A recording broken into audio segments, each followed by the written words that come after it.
We're here to protect you and the ones that you love. It's a good feeling to know that our efforts aren't going unnoticed. It actually brought tears to my eyes to know that we have this support. You're welcome. I must just say, you're welcome. It's stressful, but we're not going anywhere. Welcome to another edition of Bucknell Men's Water Polo Through the Decades. Tonight we have the most recent decade, the decade of the 2010s. My name is Todd Newcomb, and I want to thank Geisinger for sponsoring tonight's event. Geisinger has done a great job throughout the pandemic for all of our surrounding community, and always they do a terrific job day in and day out with our student athletes here at Bucknell, so I want to thank them. As I mentioned, the decade of the 2010s, joining head coach John McBride and one of our current student athletes, Scott Little. Scott is a senior from Atherton, California, and we're excited to have him on the call tonight. So without any further ado, I'm going to introduce our guests, and then I'll turn it over to Coach. So our first guest from the class of 2011 is Richie Hayden. He was a four-year letter winner and the team captain in 2010. He ranked 7th on the career list in goals scored with 232, assists with 161, and total points with 393. He ranked 2nd all-time with 625 career shots, 5th in ejections drawn with 186, and 8th in sprints won at 50. He was the CWPA Southern Division Rookie of the Year in 2007. He was a 3-time All-CWPA Southern Division First Team Selection. He was an All-Eastern Championship First Team Selection in 2008 and a Second Team Selection in that area in 2009.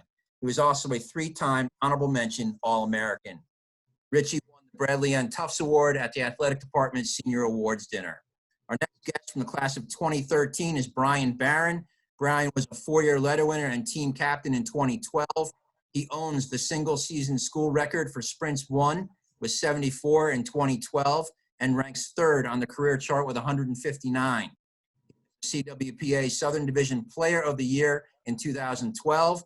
He was an all-CWPA Southern Division First Team Selection in both 2011 and 2012.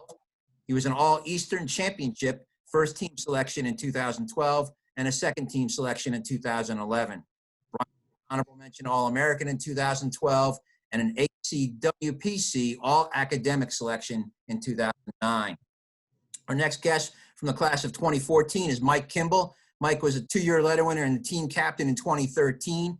He ranks 11th in school history with 123 ejections drawn, and he was an ACWPC All-Academic Selection in 2013. Next guest from the class of 2016, Stefan Aleksic. Stefan was a 4-year letter winner and the team captain in 2015. He ranks 9th in school history with 365 career points, 8th with 213 goals, and 8th with 152 assists. He also ranks among the top 10 career list in steals, shots, and games started. He was an All-CWPA Southern Division Second Team Selection in 2013 and a First Team in both 2014 and 2015. All-Eastern Championship Second Team Selection and Rookie of the Year in 2012, and an All-Eastern Championship First Team Selection in 2013, 2014, and 2015. Stefan was also a 3-time Honorable Mention All-American. And our next guest from the class of 2018 is Charlie Niehaus. Charlie was a 4-year letter winner and the team captain in 2017. He started 91 games in his career and ranks 2nd all-time with 837 career saves. He was an All-Mid-Atlantic Water Polo Conference Second Team Selection in 2016 and a First Team Selection in 2017. He was an All-Mid-Atlantic Water Polo Championship First Team Selection in 2016 and a 3-time ACWPC All-Academic Selection. Our final guest from the class of 2020, our most recent graduate, Rade Joksimovic. He was a 4-year letter winner and the team captain in both 2018 and 2019. He ranks 2nd all-time at Bucknell with 527 goals and 714 career points. He ranks 5th all-time with 187 assists. In addition, he ranks 1st all-time in steals, shots, and games started. He owns a single games goal mark at 14, which he did against Connecticut College in 2016.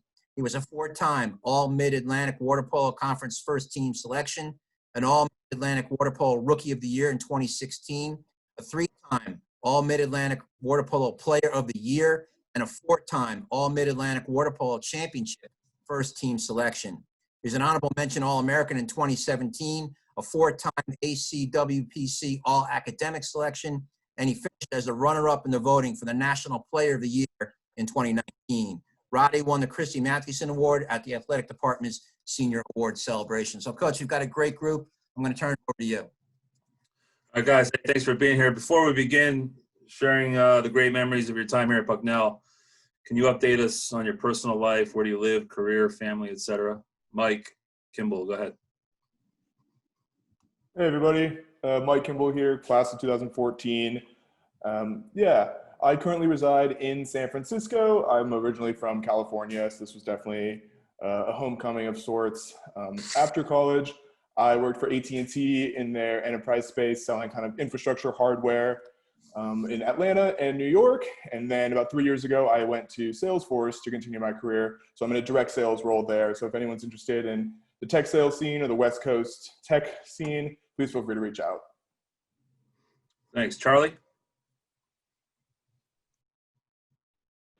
Hey guys, I'm Charlie Niehaus, class of 2018. I live in New York since graduating, so about 2.5 years now. I work at Jefferies and I do healthcare investment banking.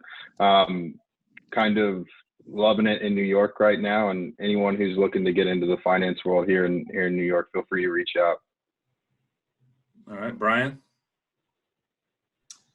I'm Brian Barron. I'm currently residing in Chicago after spending 4 or 5 years out in New York City, where I joined a company shortly after graduating called Lennox Advisors, where I'm now a financial advisor, and moved back to the Chicago area, which is my hometown, about 2 years ago. Rade?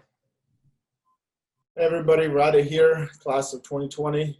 I'm currently in Lewisburg, next to McBride's house. So I'm back here working remotely as a paralegal for Sullivan, Hayes & Quinn, which is a law firm in Massachusetts. And I am hopefully going to be a volunteer assistant coach if they approve me. You got to prove yourself first. Stefan? Hi, everyone. Thanks for having me on the call. This is Stefan, class of 2016. I've been in Philly ever since graduating in 2016, living now with my wife and puppy as of a few weeks ago, and currently at Comcast working within the strategic analytics team, focusing primarily on finance and pricing strategy. Richie? Hey guys, yeah, I'm Richie. I'm class of 2011. Currently based in Los Angeles. Before that, I was in New York for about six or 7 years. Since graduating, I founded a technology company in the media and advertising technology space, and been grinding through that since 2011. Nice.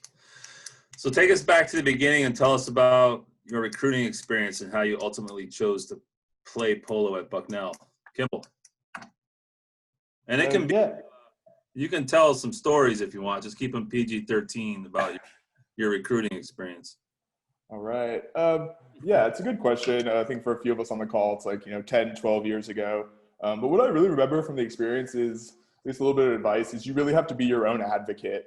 You really have to be your own promoter here. If you're not a top 20 athlete, you're not going to be kind of hand selected. So you really have to be intentional with, how you're getting recruited. I remember my mom and I, sophomore, junior year, sending out a lot of emails to coaches, trying to meet them on the pool deck, just trying to get, face to the name. So you really have to just kind of like drum up your own interest. One of the reasons that I chose Bucknell, or a few of the reasons, I was really looking for like a small school with, the community feel that Bucknell has. I wanted that small town centered around the university so that I could really be, like immersed in the college experience. So that's really why I chose Bucknell. On the water polo side, I feel like I went to Bucknell because some of the West Coast programs are a little bit more like churn and burn with their players. And I wanted a program that, I could really be there for all 4 years, learn and develop, and kind of just give back and use the last 4 years of my career to really make an impact. So those are kind of the reasons why I chose Bucknell for my recruiting process. Awesome. Charlie? Yeah, so I would echo a lot of what Kimble just said. You got to kind of just sell yourself. I just remember reaching out to every coach out there, and it was just that experience that kind of exposed me to a bunch of different schools. And I think my first interaction with McBride, I went to the Santa Clara tournament and just introduced myself. And kind of from there, just visiting and meeting the team and walking around the campus and learning more about Bucknell just kind of sold it for me. And definitely never looked back, and grateful for kind of the experience I had there. Brian? Yeah, so my recruiting process actually started before McBride's time. So I was recruited by the previous coach, John Abdu, and just originally looking into what I wanted. I wanted a competitive program. I wanted it to be a great school. So Bucknell definitely checked both those boxes.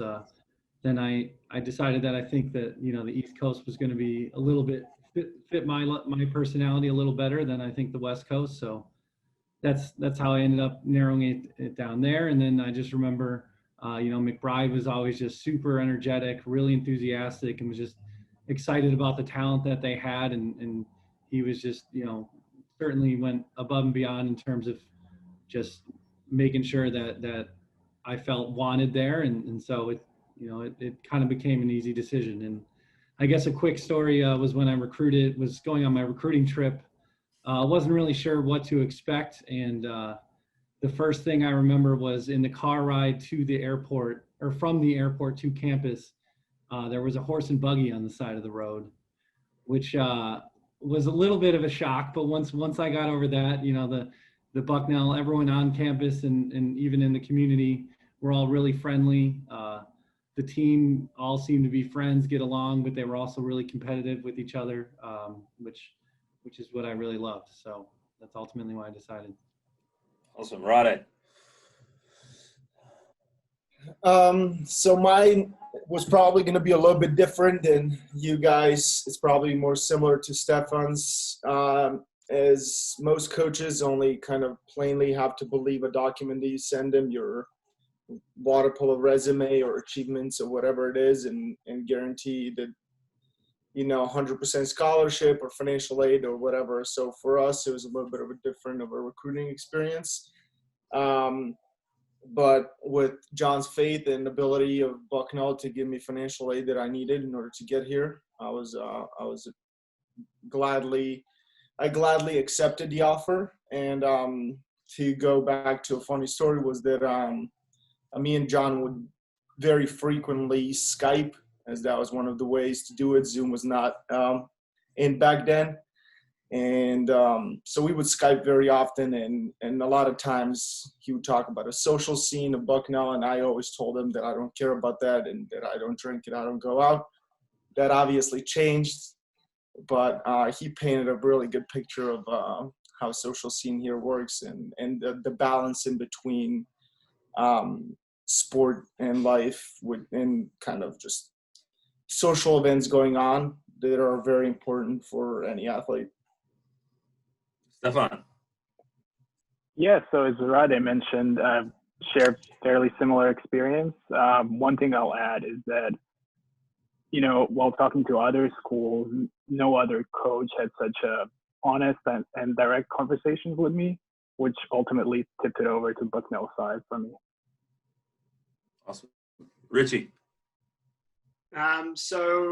So I feel very old on this call, by the way. I'm like aging myself now. So I grew up in Australia, and so I moved to the US in about 2004. And in 2005, I actually got to go to Bucknell and watch the 2005 national championship in the brand new pool that Todd, you got behind you. So the first thing I actually knew about the program was the campus and the facilities. And from someone sort of coming from Australia, where we have some great facilities and then we have some very subpar facilities, I was definitely blown away just by the environment, and definitely very sort of raw, background in like what the US college scene was even about. So I sort of definitely fell in love with the campus first, and then again, to age myself, I'm like two coaches ago. So Coach Ziegler, recruited me, and Coach Abdu was the assistant coach. And I mean, those guys were just amazing. And so as I kind of got to know them and understand sort of how they built the program and really get to know the philosophy behind the team, I think that's really what sort of, won me over. Maybe the last thing that went with that is the teammates. We had just an awesome group of guys. And again, apparently with me being the oldest one here, all the ones that were older than I are not represented, but just like such a great culture and experience that I did get, the pleasure of experiencing before I even got to campus. So yeah, really great. Awesome. So I'm going to turn it over to Scott. Scott, you got your questions with you?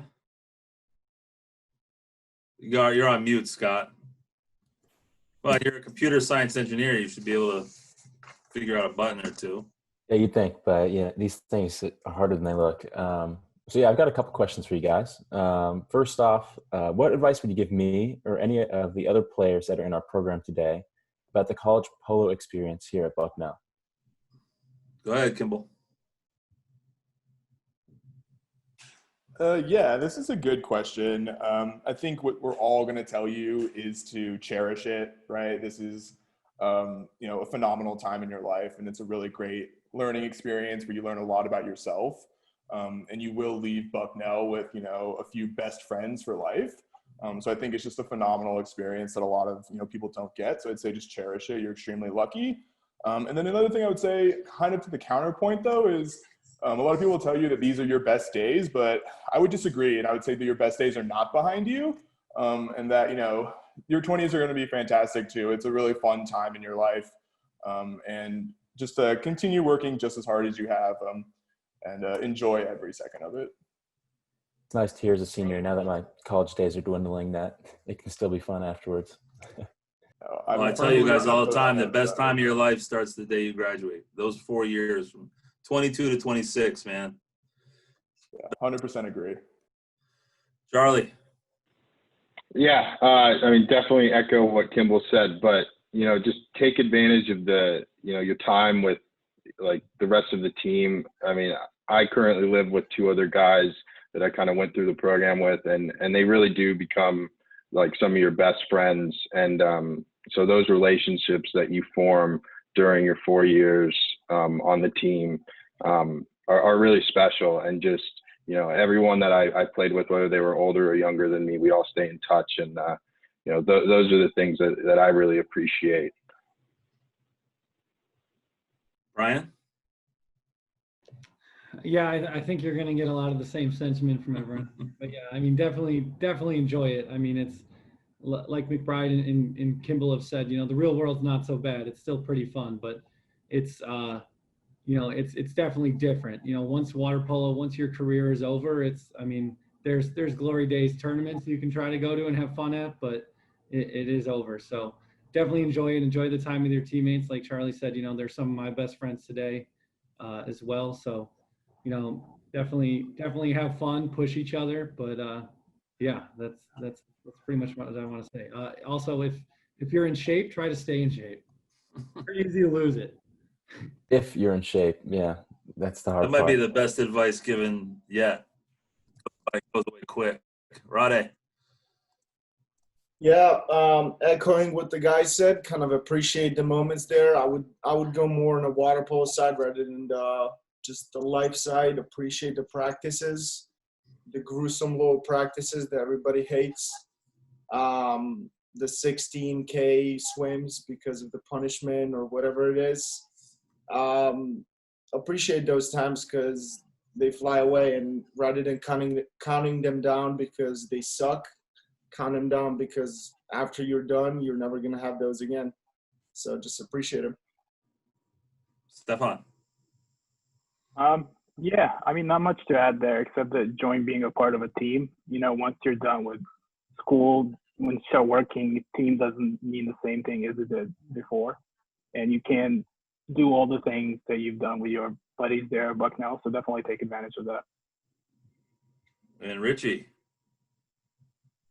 Echo the same, definitely cherish the time there. I think maybe the one thing that I got a little bit exposed to in the last 2 years is the alumni.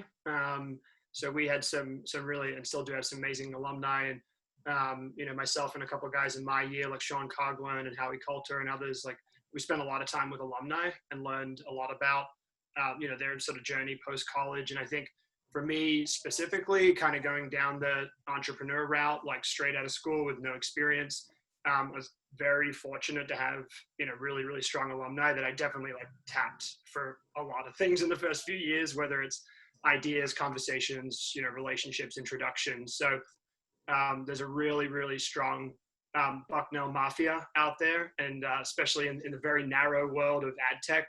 I don't find Bucknellians all that often, but when we do, everyone goes above and beyond. So definitely spend some time with alumni.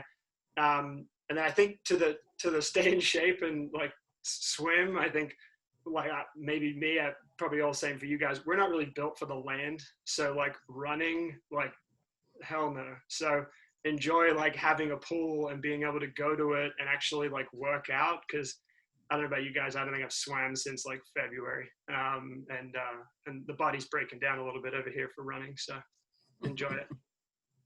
All right. Well, thank you for all the advice, guys. And on Richie, on your first point, my next question is kind of along those lines as well. And it is, what advice do you have about networking and finding the right job after Bucknell? Which is something. Start with you, Richie. Yeah. I don't know. Hustle. There's, I mean, advice. I spend time, as I said, with the alumni when you're in school, right? When you don't need something, it's much easier, obviously, to build a relationship and have a real, like, personal relationship with the alumni before you're trying to sort of awkwardly network. So definitely get ahead of it. Stay involved. There was I think it's still around. There was like a Bucknell website, sort of, I don't know, Rolodex, I guess what I would call it. And I definitely, wasn't shy about sort of reaching out to people and saying, hey, I graduated 1, 2, 3 years ago and, looking for some advice in this field. And I was really pleasantly surprised at how many people that actually, some of them weren't athletes, that wrote back and were like, absolutely, like, I'd love to talk to you about Bucknell, because I maybe haven't been there in a decade. So I would definitely lean on the relationships and the resources you have while you're there. And when you leave, like, don't stop using them. There's tons of stuff out there, and, use them all to keep networking.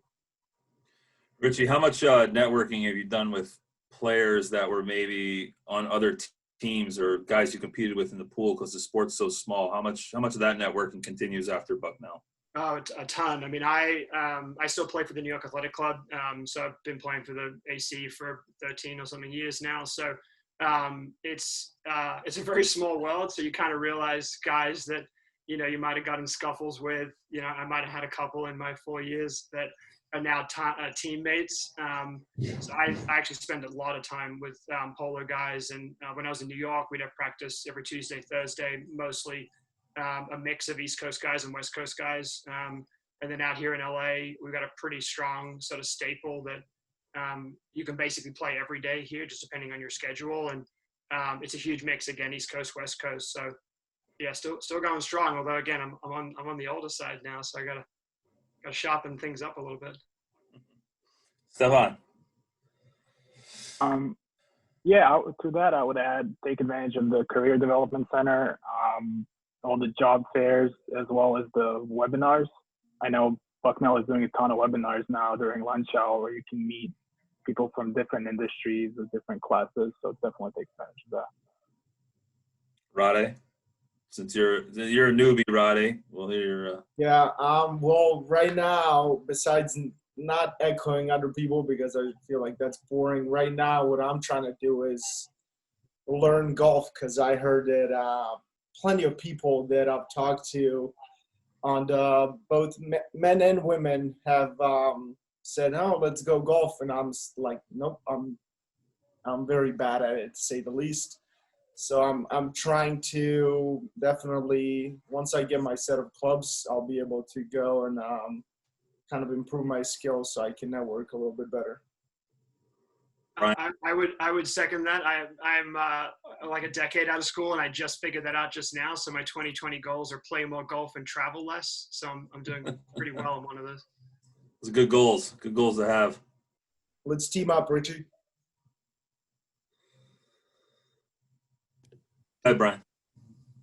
I think, the most important thing just to finding the right job is to just be patient. I mean, you're not going to find your dream job right away, or maybe you will, but just be patient. If you get into something that you don't love, just take that, figure out what it is that you do like, and go from there. But from the networking standpoint, it's a lot like when you were in the recruiting process. You got to be your own advocate. All these alumni, there's tons of people out there willing to help. You just got to reach out. And I know just from my own experience, I've definitely gotten help from either like a mentoring opportunity or just getting a beer and getting some advice from guys. I mean, I guess Richie is technically older than me, so he's an alum, but other guys like in previous decades, like a Scott Schulte or I don't know, other guys like Walter Kelly, there's a ton of them, but they're all willing to reach out or they're all willing to help. You just got to reach out and do it. So that's my advice. Charlie? Yeah, so I think, I wouldn't be here in my current job without the help of alumni. They're the reason I got in where I am, and, leveraging the people. I never came across an alumni who just kind of shrugged me off. They were always willing to at least give me the time of day and hop on the phone and introduce me to more people. And then I think Brian had a great point where, I'm only 2.5 years out of school, but I have a lot of friends who, they didn't find that perfect job, but, they're learning along the way, and you may not land in where you're eventually going to end up, but, use it to learn from and figure out what you do like and move somewhere where, you'll be successful and have that passion. And also, I just want to point out, I'm glad Rade brought up the golf thing, because to this point, I didn't know he was bad at something. He's bad at a lot of things. I have a list right here. You want to? Good. I could use that. Yeah. Kimble. Yeah, I would definitely echo what Charlie and Brian said around your first job is not going to be your career, right? I think a lot of people get hung up on trying to find the right job right out of college.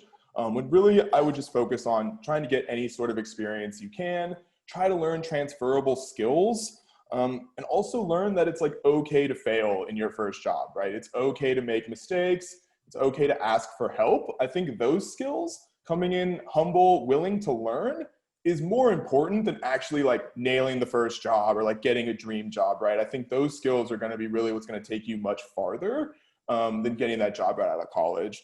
And then I would also say, interviewing is difficult. When I came from college, I definitely bombed a few interviews. So I would say definitely practice interviewing, practice talking out the questions. It's really a skill that needs to be built and needs to grow. So you're not going to be great at it at first, but I think you got to take the time to learn and just get better. The first part of your career is really the time where it's okay to make mistakes and try to learn as much as you possibly can instead of trying to nail that perfect job. Thanks, Mike. All right, switching it back up. Richie, we'll start with you. What was your most memorable experience as part of the Bucknell Polo program? Well, I'll stay focused on the polo side. So I was kind of thinking, it's kind of funny. I don't think I've reminisced on games in quite a long time. So I kind of pulled 3 out. So my freshman year, we had a pretty awesome team. So I came in as a freshman, and I remember we played the very first game against Cal, fresh off their national championship win the year before, which I think was the crazy buzzer beater tip in from Tyrell. And so we're playing the first game. We're at Navy, and we're down 5-4 at the half. And so it's first game, national championship. Can we knock off these guys in the first game of the season? Unfortunately, we didn't.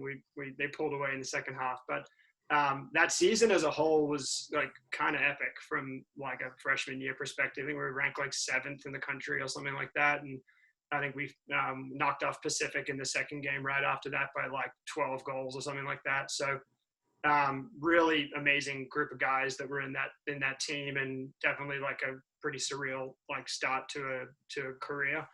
So that was awesome.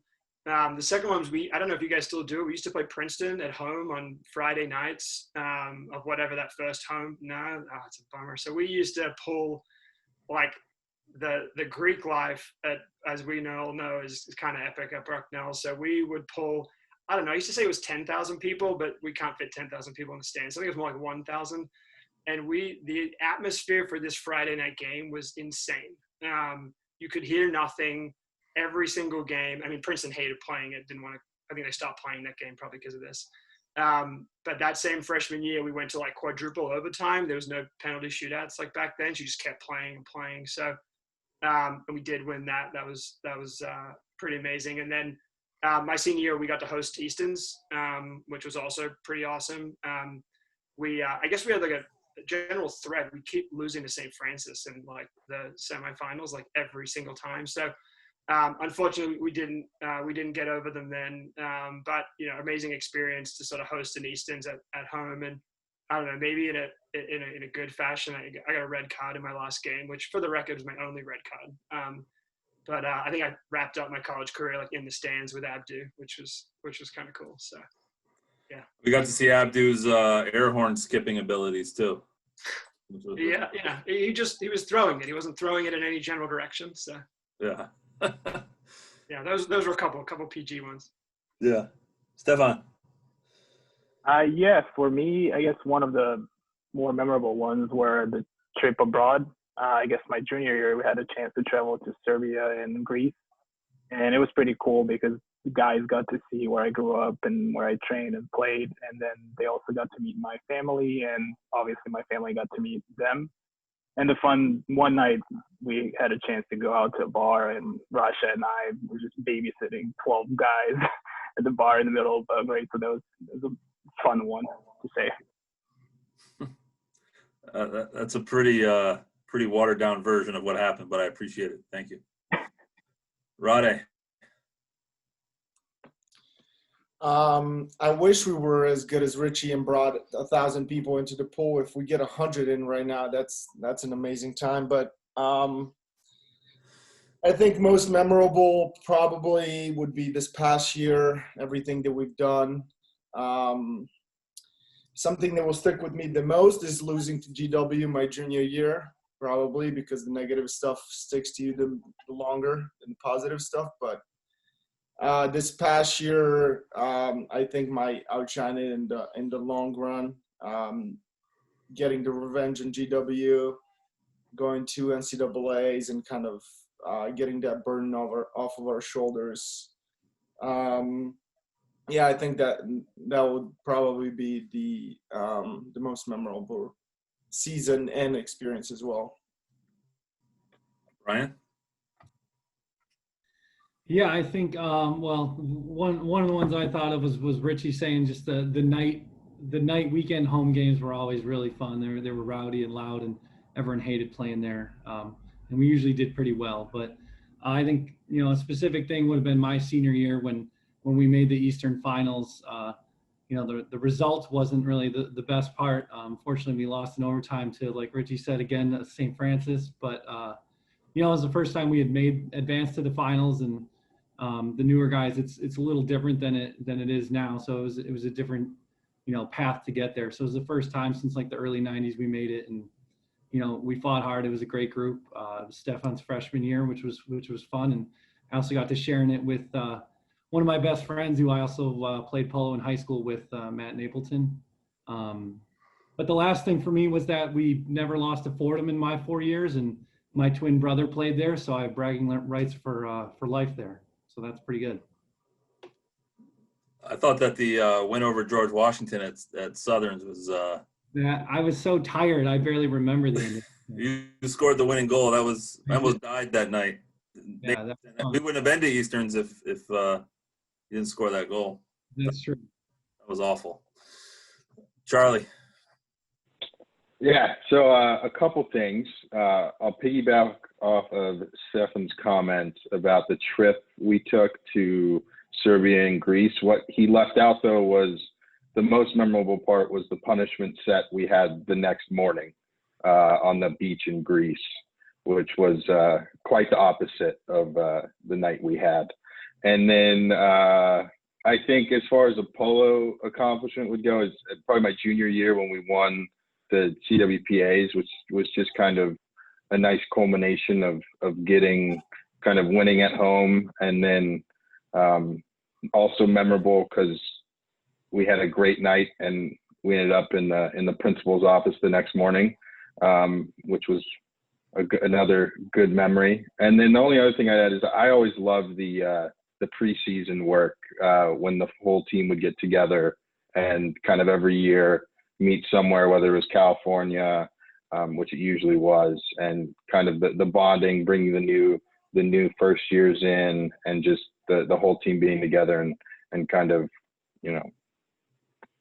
introducing them to the culture and everything. I really like that. Kimble. Yeah, I would think there's a lot that comes to mind. I think definitely one of them, as Brian mentioned, was my junior year, Brian's senior year, when we won the Southern League for the first time in Bucknell water polo men's history. That was a really cool event, and we did get to do it at home, where the place was just like rocking. We had a few of our fraternity brothers literally with tubas in the stands, like making tons of noise. That game and that run that we got to host at home will probably be one of the most memorable things in my college career. Also, just like being captain senior year and like having those responsibilities and being a leader has always been pretty special to me. So I think that'll be something I always hold dear. And then like lastly, not to sound cliche, but I think it is usually it's the memories that you don't immediately think of that really last with you. It's the nights where it's 9 p.m. and we're the only ones left in the CAF, or it's like the 6-hour bus ride back from Harvard where everyone says they're studying, but you can't get anything done because everyone's having such a good time together. I think those are like the best parts of why being a college athlete is so fun and so amazing. It's just those like small memories that you'll cherish for the rest of your life. Who was Mike, we'll start with you. Who was the teammate you most admired throughout your career here, and why? Yeah, this is an interesting one just because one of them is on the call. But I would say Matt Napleton and Brian Barron were two people that I really admired through my career. Brian is one of the hardest work ethics I've ever seen of a player, and Napleton is probably one of the most talented players I've ever played with. And they just both had phenomenal leadership when we needed it. Their senior year, there were only 2 seniors, and there was like 7 of us juniors, and we were kind of a rowdy bunch. And Brian and Matt were able to kind of really like hone the team, curtail the team, and we were able to accomplish some things that Bucknell had never done before, and I attribute that a lot to their leadership. I also think that like some of the changes that we made culture-wise, back in 2012 and 2013, stemming from Brian and Matt's leadership, can also be attributed to a lot of the success that the program is having more recently. So I think those two really deserve some praise. Agreed. Charlie.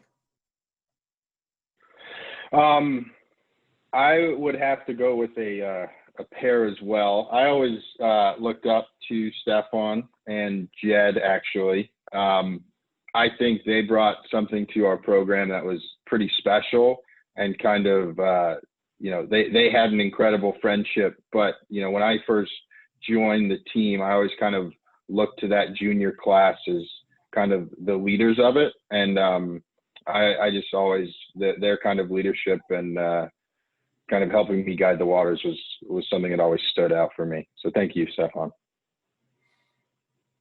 Brian. Well, first, thank you, Mike. I appreciate you saying that. It's really nice of you. And I'm actually going to see Matt Napleton tomorrow, so I'll pass the words along to him as well. For me, again, it's another person on this call. It was definitely Richie. I came in out of Illinois, which wasn't always, the high-powered market of water polo players. So I was a scrawny kid, came in, and Richie was the best player on our team. He was one of the hardest workers on the team, and because he was lefty, it resulted in me having to pretty much get beat up by him every day in practice. And so he certainly pushed me, but he also took me under his wing, and I think I can attribute a lot of my improvement as a player throughout my career because of how it started with him. So thank you, Richie. Rade. I will have to go with somebody who's not on this call. It is my classmate, Logan Schofield. One of the reasons why is because he came in freshman year sitting behind what then was Nate Hunter and Jeff Hagan, the best duo of centers in pretty much the whole country. and he was a little chubbier of a center coming in, not mobile, not ready to play. And with McBride's leadership and kind of pushing him to work more and whatnot, he took his time over summer, freshman year and sophomore year, to push himself to get better. And he came in back junior year just dominating the country. And it showed when we played USC, and he scored 2 goals and a center defender that's supposed to be in the national team center defender. So definitely somebody that day to day pushed me to be better and pushed me to just kind of keep up with him, because he had such a great work ethic and mindset. So it would have to be Logan. Stefan. Sure. First of all, thanks, Charlie. Much appreciated. And I would have to go with Jed, too. He's been my roommate for all 4 years at Bucknell, and he made me extremely comfortable being around everyone, introduced me to the team and, just the lifestyle here. But also, like, outside of pool, I learned a lot from him. I think he's one of the most composed and solution-oriented person, believe it or not. And just living with him helped me understand how to, break out big things for small things and focus my energy on what matters most and not just be bogged down in detail. Richie. I got a couple. So I think when my freshman year, we had 2 seniors on the team, Kyle Roslin and Mark Masterson, and these guys were like the ultimate workhorses. So definitely took a lot of the work ethic from those guys who just would grind it out. I think Masterson scored that game-winning goal against Princeton in that 4 overtime. I think he shot the ball with his whole head underwater. This guy was so tired. So definitely a lot of work ethic from those guys. My co-captain senior year, Sean Coughlin, Chi-Town guy with Brian Man here, and the same. This guy would just grind up and down the pool. I think he basically just drew an ejection every time we went down, and then like either Howie or I got the easy job of trying to throw it in the goal, like that was usually open. So just those 3 guys, like so much, grit and grind. And then one other that's way before our time, we can ultimately age him, is Scotty Schulte, who was from the early 80s and longtime head coach of the New York Athletic Club, and sort of played for Scotty for a really long time, and obviously sort of a Bucknell legend. So you still spend a lot of time with Scotty today. So definitely someone to look up to. And the last one's on this call too. I got you on my list as well, man. When Brian joined, I hated taking sprints. So thank God, we had Brian, come in and had someone to race in our swim sets and to take on some of that responsibility to win some swim offs. So yeah, amazing crew all around. Awesome. And the last question is, what advice would you give me as the current head coach of the program? And you don't have to be nice. So start with you, Kimble. Go ahead. Yeah, thanks for asking. I've kind of been out of the water polo scene for a few years, so I won't tell you how to, do your job. But I think a big thing of feedback that I would give maybe to you and the entire athletic organization this year is just to, be empathetic and really put yourself in the student athlete's shoes this year. Try to involve them in decision-making processes. Try to understand their perspectives and their point of views and how, your decisions are going to affect, their dreams and goals and things that they've been working on for 20 years. So I just would ask to, be empathetic, put yourself in their shoes, and involve them in decision-making processes. Perfect. Charlie. Little different approach, and I don't think you'll have a hard time with this one, but I would just say don't change. I mean, you're my type of coach. I appreciate how you go about the coaching, and I think we're in a time where I'll almost call it old school kind of, hard knocks is fading a little bit, and I appreciate like how you do it. So that's what my advice would be. Thanks, Charlie. Brian? Yeah, I mean, look, you've been doing this long enough and you've had some great success. So I don't think there's really too much I can say here. I think, just making sure that every player on the team feels a part of the team and making sure that they all understand either what their role is or what they need to improve on to either get more playing time or whatever it is that they need to improve on, just making sure the communication is clear there. But otherwise, just keep getting players like Stefan and Rade, and I think we'll be okay. And you, and all of you guys, man. Yeah. Rade. Yeah, I would echo a little bit more of what Charlie said. Don't let this hit you in the head, but you're more like Bill Belichick kind of guy than Sean McVay, trying to pep talk everybody and whatnot. Just give them instructions, let them do what they want, what they need to do, and I would say even it goes against Brian's point is just focus on what you do and let the guys kind of support each other and make themselves feel like part of the team, because I mean you're the coach of the team, you're not a part of the team, so there's nothing that you have to do to make them feel some way. It's you tell them what to do, they need to do it, otherwise you can go to Fordham or somewhere else where they're going to pep talk you. How certain? Oh, Brown. Stefan. I agree with everything the guys said. Obviously, Bucknell has been performing like never before, so nothing to add there.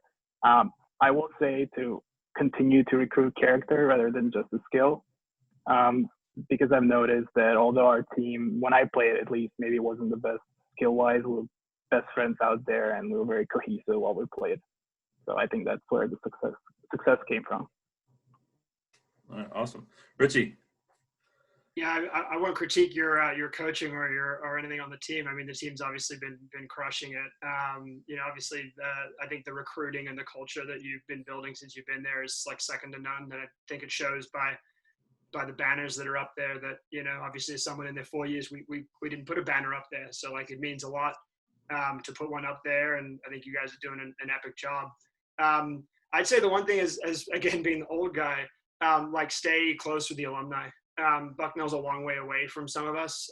It's not a massive network, nor yet a strong one. Is just, more stuff and ways that we can engage. Things like this are awesome. I haven't seen, like Kimble, I haven't seen you in like years. So like, these are the awesome things that, that we appreciate. And we definitely want to help and give back to the program, even if we can't be there in person. So, more alumni stuff would be awesome. Well, on that thought, I guess that's more of, that's kind of some of the advice I'm looking for too. Like, can I do a better job with what are some ideas about getting alumni together that, we do the reunion weekends, we do so forth and so on. We have some alums come to games, but is there something more that you guys would want out of me when it comes to alumni getting, I know you're all busy and we're all spread out all over the country and you're running a company and Charlie's quarantined in Manhattan and, is there anything else that I could do to make us a stronger program from the 70s all the way through? Yeah, I think maybe for someone who like lives his entire life on Zoom, I'd take like 25 Zooms a day. Zoom's pretty awesome in actually bringing everyone together. So one thing we've been doing with the AC team is like we do happy hours, like we get people together. It's kind of hilarious. Like some of it's like 50 squares on a screen and like guys just get to hang out. Obviously we're in these like weird times. So it's awesome to like, I think, Brian, Kimble and I were like, hey, we should like have a beer on Zoom after this. Like that stuff, means a lot. So I think we'd love to do more stuff like that. The other one for anyone who hasn't had their 5-year or their 10-year reunions, that is just an awesome weekend. Hopefully it happens again. If we can do more things around that, some of us can't come back for like homecoming weekends and other things, but we make the effort to come for those. If we can do games and polo events and stuff there, like, that'd be awesome. Anybody else have any suggestions? Brian? Maybe not have the alumni game on reunion weekend be as early in the morning so Richie and I aren't 30 minutes late to it. Well, you laugh, but this was going to be the year when we were going to have our alumni game at 1:00 in the afternoon, a reunion game. So I had finally complained enough where it was going to be later in the day so you guys could roll out of bed at noon and get some breakfast instead of. We were there, for the record. We were there, Brian. We were there. One thing I would add, I think a lot of us, since we are so distant, are really enjoying like the updates on social media and kind of the other newsletters and stuff. So just like kind of doubling down on, you know, creating content so that we feel like we're connected to Bucknell, even though we're not there. I think this is a perfect time to kind of, like I said, double down on those pieces. Because it just feels really good when you're scrolling, you see like a Bucknell achievement or something show up on any of your feeds. I really enjoy that. So just kind of leaning into that piece and trying to, you know, push out the notifications to everybody. Okay. Anybody else, or everybody else good? All right, Todd, it's you. Thanks, Coach. Guys, that was really great when you answered Coach's question about what advice to give him, and a lot of you said don't change. And one of the things I love about McBride is watching him at games, and I don't think I've ever, in the 4 years that Rade played, I don't think I ever saw McBride watch Rade take a 5-meter.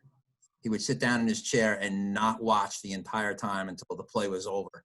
That's just one of the superstitions that water polo guys have. It was great about Coach. But I'm really glad, too, that Richie and you guys have touched on the alumni network, because, you know, I work with all of our coaches on these types of things, and not to swell his head, but Coach McBride is about one of the most disciplined that we have in terms of, you know, providing updates when he has the information and the time to do that. And every week I get, you know, his copy of his email so I can look it over and proof it for him. And religiously it comes, and it's nice not to have to bug coaches to do that. And John understands it. He gets that you guys are looking for that and looking for a way to stay attached to the program. So I'm sure he'll continue to do that. And just from me to you all, thank you first for what you did while you were here as a student athlete, and what you did while you competed for Bucknell, how you represented the athletic department and the polo program. You guys are all fantastic. And then secondly, thank you for what you're doing now and what you're going to continue to do for the program. You know, our programs can't succeed without the support they get from the alumni. And that's what makes it so special here, is how the alumni support each other and support the current student athletes. So I appreciate all that you guys do and have done. And thanks again for taking the time tonight. And then finally, I'm going to turn my attention to Scott. And Scott, you know, thanks for taking the time. Best of luck the rest of the semester. Stay healthy. And we're keeping our fingers crossed that come springtime, you're going to be playing competitive games in Kinney Auditorium. No one knows exactly what's going to happen, but we're going to keep our fingers crossed that you're going to get that senior season. And if you do, I know that these guys will all be following from wherever they are, and I'll be in the auditorium watching you guys. So good luck with that. And then to the guests at home tonight that tuned in to watch, thank you for doing that, and go Bison.